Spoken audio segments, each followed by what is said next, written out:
The Enuma Elish in Babylon. Marduk gained prominence in Babylon during the reign of Hammurabi, 1792 to 1750 BCE, and superseded the popular goddess Inanna in worship. During Hammurabi's reign, in fact, a number of previously popular female deities were replaced by male gods. The Enuma Elish, praising Marduk as the most powerful of all the gods, therefore became increasingly popular as the god himself rose into prominence and his city of Babylon grew in power. Scholar Jeremy Black writes, "The rise of the cult of Marduk is closely connected with the political rise of Babylon from city-state to the capital of an empire. From the Kassite period, Marduk became more and more important until it was possible for the author of the Babylonian epic of creation to maintain that not only was Marduk king of all the gods, but that many of the latter were no more than aspects of his persona." The Enuma Elish was read and recited widely throughout Mesopotamia, but was especially important at the New Year festival in Babylon. During this festival, the statue of Marduk would be taken from the temple, and amidst the revelers was paraded through the streets of the city, out the gates to vacation in a small house built for this purpose. The Enuma Elish especially, it is thought, the praise from Tablet 7, would be sung or chanted during this procession. The text of Enuma Elish.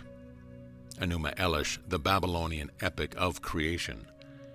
Tablet 1.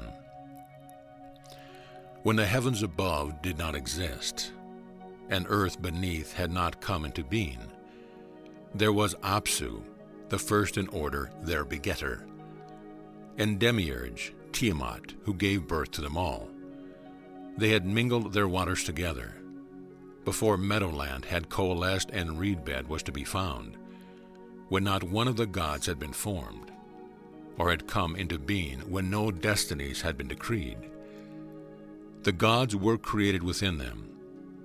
La, Mu and La, Amu were formed and came into being, while they grew and increased in stature.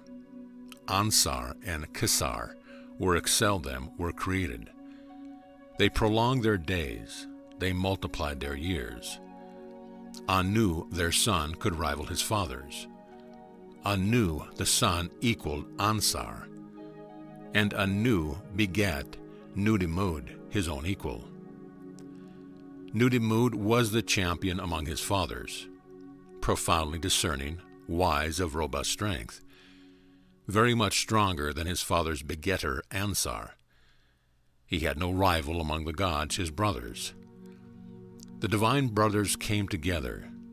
Their clamor got loud, throwing Tiamat into a turmoil. They jarred the nerves of Tiamat, and by their dancing they spread alarm in Anduruna.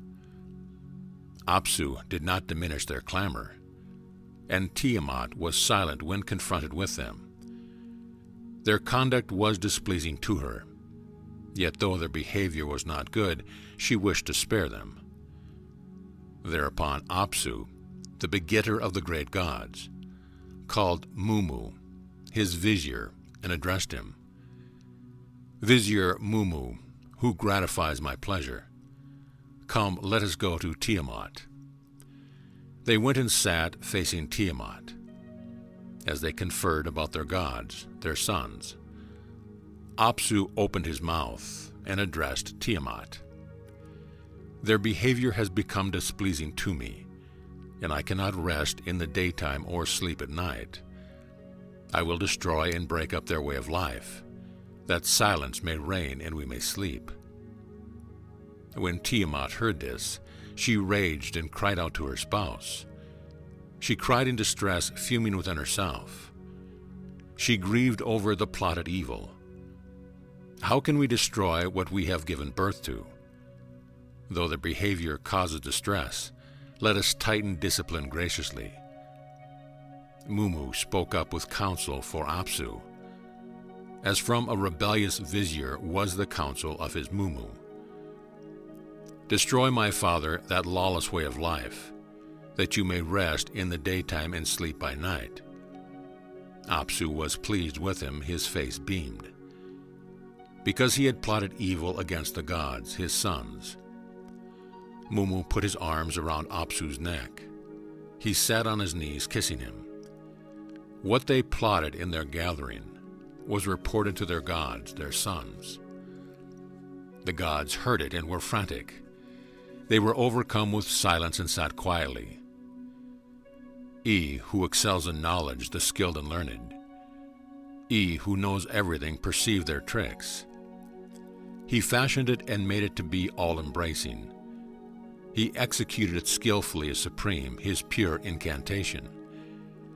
He recited it and sat it on the waters. He poured sleep upon him as he was slumbering deeply. He put Apsu to slumber as he poured out sleep. And Mumu, the counselor, was breathless with agitation.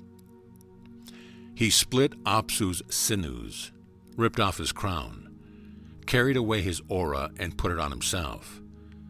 He bound Apsu and killed him. Mumu he confined and handled roughly. He set his dwelling upon Apsu, and laid hold on Mumu, keeping the nose rope in his hand. After had bound and slain his enemies, had achieved victory over his foes, he rested quietly in his chamber. He called it Apsu, whose shrine he appointed. Then he founded his living quarters within it. And and Damkina his wife sat in splendor, in the chamber of the destinies, the room of the archetypes. The wisest of the wise, the sage of the gods, Bi was conceived. In Apsu was Marduk born. In pure Apsu was Marduk born. His father begat him. Damkina his mother bore him. He sucked the breasts of goddesses. A nurse reared him and filled him with terror. His figure was well developed. The glance of his eyes was dazzling. His growth was manly. He was mighty from the beginning. Anu, his father-begetter, saw him. He exulted and smiled, his heart filled with joy. Anu rendered him perfect. His divinity was remarkable. And he became very lofty, excelling them in his attributes. His members were incomprehensibly wonderful, incapable of being grasped with the mind, hard even to look on. 4 were his eyes, 4 his ears. Flame shot forth as he moved his lips. His 4 ears grew large, and his eyes likewise took in everything.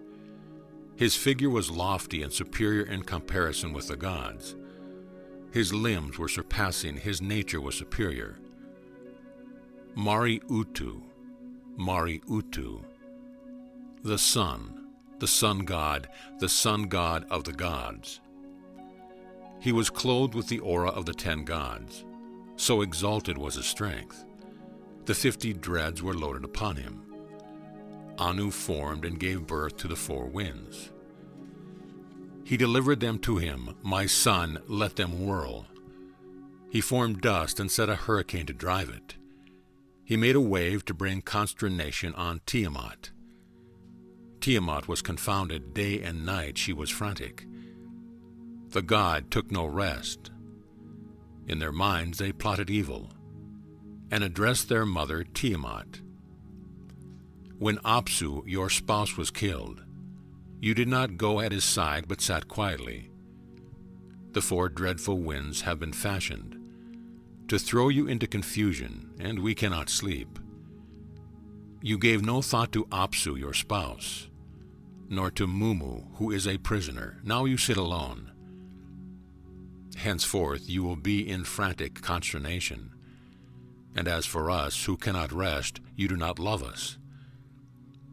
Consider our burden. Our eyes are hollow.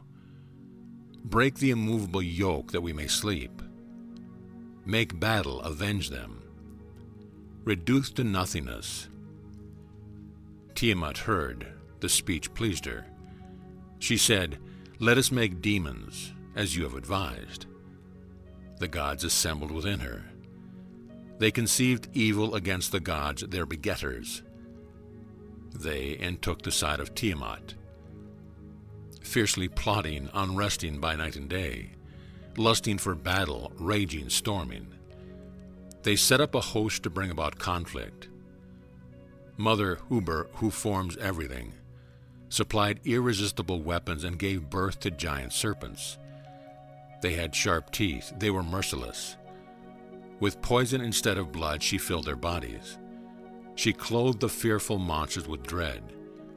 She loaded them with an aura and made them godlike. She said, "Let their onlookers feebly perish.